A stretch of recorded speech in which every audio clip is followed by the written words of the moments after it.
Rain streaked across the glass like nervous handwriting as Claire Monroe pressed her forehead to the window of room 714. She'd checked in alone. Her card, her signature, her promise whispered to herself that this weekend was for peace, not ghosts. Yet the desk clerk's words lingered like a pulse. "It's already been paid for, Miss Monroe." Outside, the Pacific moaned against black rocks. Inside, the air conditioner hummed with clinical detachment. Her suitcase stood unopened, its tag from Denver still dangling like a confession. She sat on the bed, scrolling through her phone for confirmation of a charge that didn't exist. Nothing. No payment, no record, no receipt. Only the sense of being watched. When the elevator chimed down the hall, her pulse jumped. Claire turned toward the door, half expecting a knock, half dreading that silence would answer instead. The next morning brought brittle sunlight, slicing through thin curtains that did little to erase the unease of the night. Claire sat by the window, sipping lukewarm coffee, watching seagulls hover over the cliffs. She told herself it was nothing. A clerical mistake, maybe a kind gesture from a friend. But she had no friends who knew she was here. Her phone buzzed. Unknown number. Enjoy your stay. The message disappeared a second later. Claire's hands trembled, spilling coffee across the hotel brochure that read privacy perfected. She went to the front desk, her voice steady but her heartbeat wild. The same clerk frowned, checked the system and shook his head. No record of her payment, no record of her reserved the room. "Maybe your husband?" he asked. Claire laughed sharply. "I don't have one. Behind him." The printer whirred, spitting out her registration form. The signature wasn't hers. Returning to her room, Claire found the door ajar. Her suitcase was open, clothes folded neatly that she hadn't unpacked. The bathroom light was on, steam curling from the mirror, though the shower was dry. On the desk sat a hotel envelope, her name written in the same unfamiliar hand. Inside was a single key, brass, identical to hers, etched with the number 714. As dusk returned, the storm began again. Claire locked both keys in the drawer and sat by the window, listening to rain drum against the glass. A car pulled into the lot below, headlights slicing through the dark. Someone stepped out, umbrella lifted, moving toward the lobby. Claire's breath fogged the glass as she leaned closer. The person was wearing her trench coat. Claire didn't sleep. Every sound, the hum of pipes, the distant elevator bell, pressed against her nerves like fingerprints. By morning, the trench coat figure had vanished, leaving tire tracks dissolving into puddles. She went to the front desk again, determined, exhausted, demanding answers. The manager, a woman named Marla Reyes, pulled up the security footage with reluctant precision. The screen flickered, showing the hallway at 11:03 p.m. Claire's breath hitched. There she was, entering her room. Then again. 2 minutes later, she was entering her room. Same hair, same coat, same stride. "It's not possible," Claire whispered, leaning closer. Marla froze the frame, and the reflection in the mirror behind the second Claire smiled back, eyes darker, older. Marla insisted the footage must be corrupted, but Claire's mind refused that comfort. She requested a copy, yet when the manager printed the timestamp log, the entries had been erased. Only one record remained. Guest C. Monroe checked in 11:03 p.m. by alternate authorization. The words pulsed like static in her skull. Claire left the office and stood in the empty hallway. The carpet absorbed her footsteps, as though the building itself conspired to muffle truth. Her phone rang again. The same unknown number. This time, she answered. Static. Then a voice, soft, almost apologetic.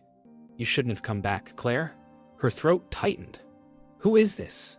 Silence. Then the faint click of a door closing somewhere in the hall.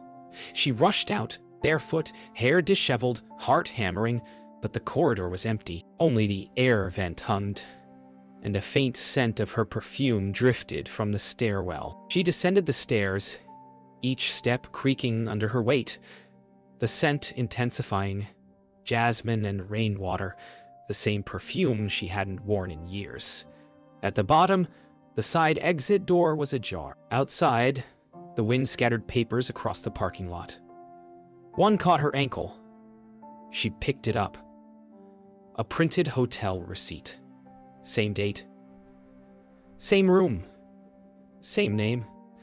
But the signature read Claire Monroe. Night fell fast, devouring the coastline in fog. Claire stood before the mirror in room 714, holding the two brass keys. Her reflection looked back, calm where she trembled.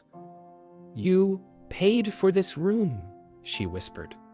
The reflection blinked, once deliberately, and its lips moved, though hers did not. The words formed silently but clear. "I never left." The lights flickered. One key slid from her grasp, landing with a metallic note that didn't echo. Morning arrived without color. The storm had retreated, leaving the world washed in pewter light. Claire sat on the edge of the bed, staring at the fallen key still lying on the carpet. She hadn't moved since it dropped. Sleep had been impossible. Every blink brought flashes of that reflection's silent words. She picked up the key, feeling the cool metal hum faintly in her hand, and turned it over. Etched beneath the number 714 were new letters. "Return to her." Panic rose, sharp and dry in her throat. She flung open the balcony door, gasping for air, and froze. Across the parking lot, a woman stood facing her from the opposite balcony. Same hair, same face, same age, only older in the eyes. They stared across the distance. Two identical women separated by air and doubt. The older Claire lifted her hand slowly, palm out, then pressed it to her chest. Claire mirrored her without meaning to, breath-catching as their gestures synchronized like muscle memory. Then the older one mouthed words too quietly to hear. Claire whispered, "What do you want?" The figure smiled, sad, knowing, and pointed toward room 713. Inside room 713, dust coated every surface, as if it hadn't been entered in years. Claire stepped through cautiously, the air thick with the scent of old paper and mildew. The layout was identical to her room, yet everything felt subtly wrong. The mirror slightly warped, the bed angled differently, the lights softer and yellowed. On the dresser lay a photo.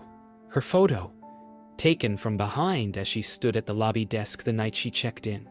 Someone had captured her arrival. On the back, written in looping handwriting, were the words, "Check out before she does." She ran back into the hallway, clutching the photograph, calling out, but no one answered. Every door was closed, every sound swallowed by the thick carpet. Then came footsteps from behind.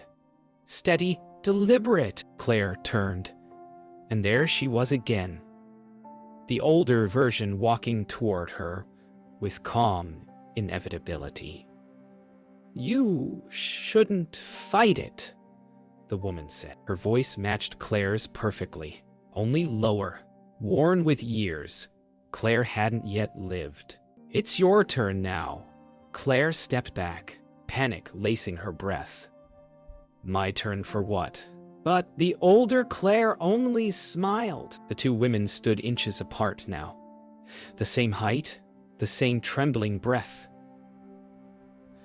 "I paid for the room," the older Claire whispered, "so you could remember." She placed her hand against the younger's cheek, and a shock of memory flooded through. Flashes of the same storm, the same room, the same discovery, repeated endlessly. "How many times?" Claire gasped. "Until one of us checks out." The older Claire smiled faintly, stepped back into shadow and faded, leaving only the scent of jasmine and rain. Claire's phone vibrated. A new message. "Your stay has been extended." Claire locked herself in room 714 again, pressing her back against the door until her lungs found air. The hallway behind it felt alive, breathing, waiting. She set both keys on the desk beside the photograph, as if order could rewrite chaos.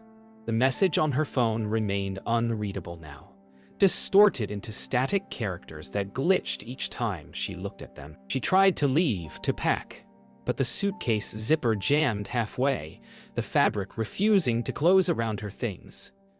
Outside, The rain began again, harder than before, as if time itself was looping. She looked at the mirror once more. Her reflection blinked a moment late, then smiled. A smile she hadn't made. Determined to end it, Claire marched to the front desk. Marla wasn't there, only the humming fluorescent sign above the counter and the faint scent of bleach. She rang the bell once, no answer. A second time, still nothing. Then from the office door behind the counter came a voice, her own, soft, deliberate, almost tender. "I told you I'd handle checkout." Claire stepped forward slowly, pushing the door open. The office was empty except for the monitor, playing the security feed from last night. It showed her walking toward the same door. The footage kept looping, her walking, pausing, looking toward the camera, then disappearing beyond the door. Over and over, each loop sharper, darker. On the fifth replay, her image turned toward the lens and smiled directly at her. Claire stumbled backward, knocking over the chair. The lights above flickered. "Stop!" she screamed, but her voice echoed twice, her own, then another following a half-beat later. The door to the office creaked, closed on its own, and the monitor cut to black. She fled down the hall toward the stairs, barefoot, gasping for air as the walls seemed to close in. Each door she passed bore the number 714, repeating, impossibly, every few meters. She stopped, dizzy, pressing her hand to one of them, feeling warmth from the other side, a heartbeat, steady and calm. "Let me out," she whispered. A whisper answered, perfectly matching her voice. "You already did."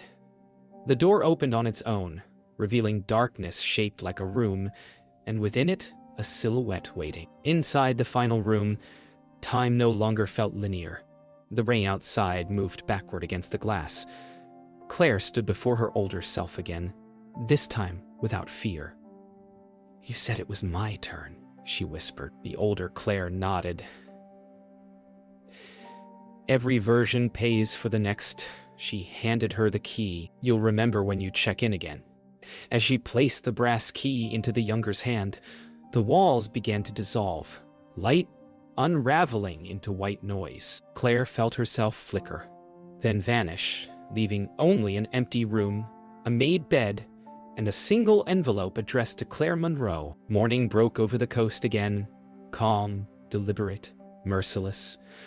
The hotel sign flickered weakly, its red neon letters bleeding color into the mist. A taxi rolled up to the entrance, and Claire Monroe stepped out, the same as before, wearing the same beige trench coat she thought she'd left behind. She felt dazed, but composed, as if waking from a dream she couldn't quite name. The clerk greeted her with a polite smile she didn't recognize. "Welcome back, Miss Monroe. Room 714 is ready, as always." Claire hesitated, the words lodging in her throat. "Already paid?"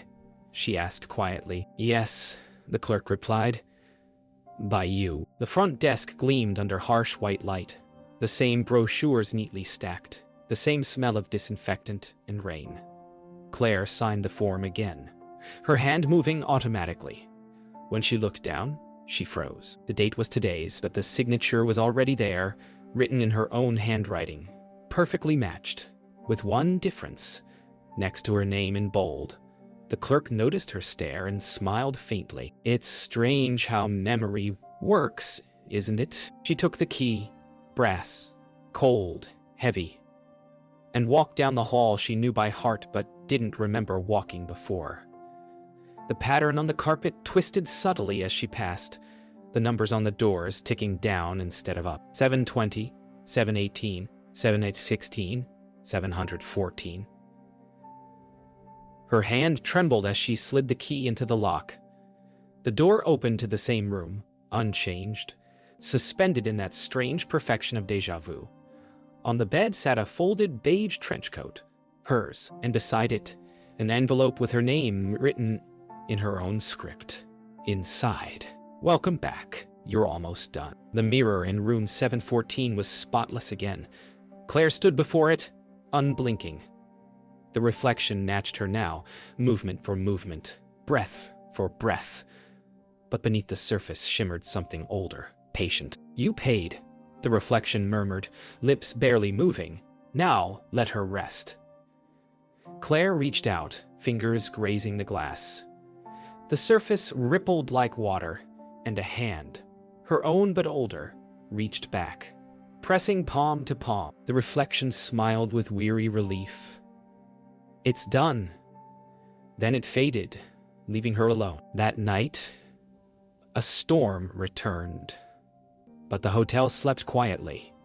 In room 714, the bed was empty, untouched. The door stood ajar. The brass key lay on the desk, beside a new envelope, unsealed. Inside, one line written in looping ink, "Paid in full."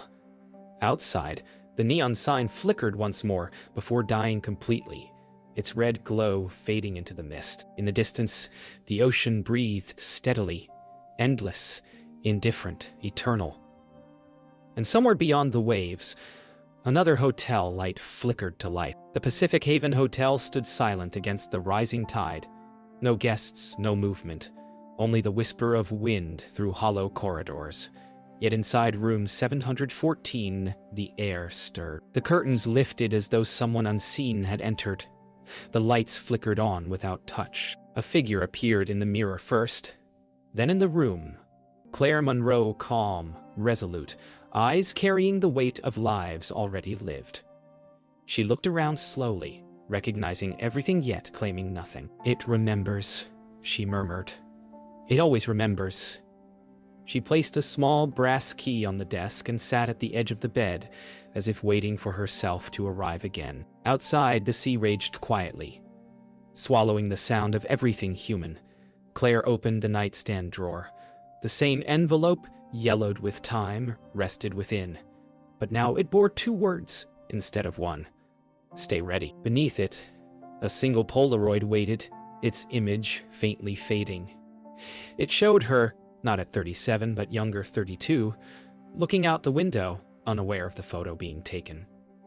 A tremor crossed her lips. She whispered, "You're still here." A knock echoed through the hallway.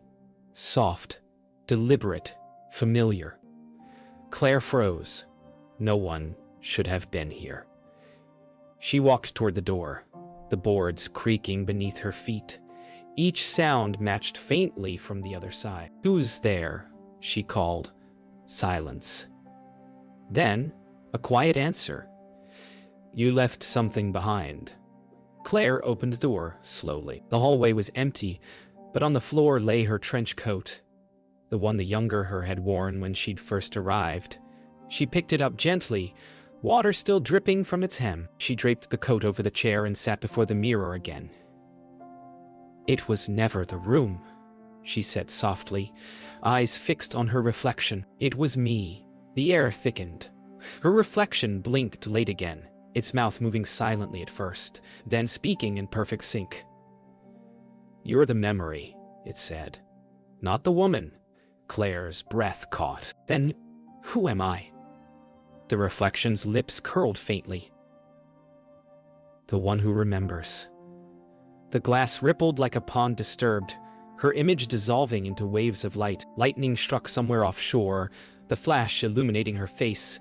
Calm now, finally understanding. Claire stood, took the brass key and opened the door. The hallway was gone, replaced by open air, and endless ocean stretching in all directions. She stepped forward, the hotel dissolving behind her in silence. The waves didn't rise or crash. They simply opened, like a curtain parting. Claire smiled faintly, whispering, "Let her rest," and disappeared into the mist as the key fell from her hand, sinking into the tide below. A year later, the Pacific Haven reopened under new ownership. The renovations were minimal: new carpets, new paint, same bones.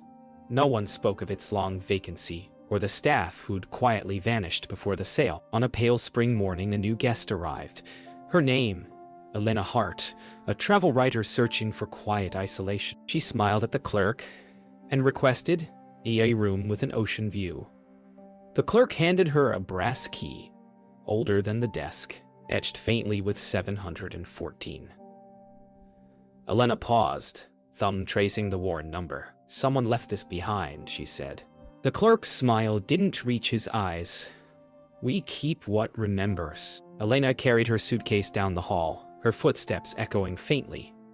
The numbers on the doors gleamed brighter now, polished but unchanged. 710, 712, 714. The key fit perfectly, as though the lock had been waiting. Inside, the room smelled of salt and age. The curtains were new, the bed freshly made, but a faint imprint on the mattress marked where someone had sat. She set her bag down and noticed a photo frame on the nightstand, turned face down. Curiosity nudged her. She lifted it. A woman stared back. Auburn hair, beige coat, eyes full of unfinished words. That night, the wind rose again, whispering across the balcony glass. Elena sat at the desk, typing her travel notes when her laptop flickered. The screen glitched for a moment, then steadied. In the reflection of the dark monitor behind her, a woman stood by the window. The same from the photograph, watching. Elena turned sharply. No one. Only the curtains moving, restless with ocean air. She reached for the lamp, but her hand brushed something cold. A brass key resting beside her keyboard. Its tag was gone. The next morning, Elena found a note slipped under her door. Folded neatly, written in looping cursive. Don't pay for the room. She looked around, half expecting someone waiting outside. The hallway was empty, the air faintly scented with jasmine. She returned to the desk, unfolded the note again. Beneath the message, faintly pressed into the paper, were two words she almost missed. Remember me. That evening, Elena stood on the balcony, watching waves dissolve into dusk. Her phone buzzed. Unknown number. She answered, heart quickening. A voice, soft and distant, like someone speaking underwater. You shouldn't have taken the key. Who is this? Elena whispered. The line crackled, then cleared. You'll see when you look in the mirror. The call ended. Inside, the mirror reflected an empty room. Then, slowly, the reflection filled, not with Elena, but Claire Monroe, standing calmly behind the glass, smiling faintly as lightning lit the ocean below.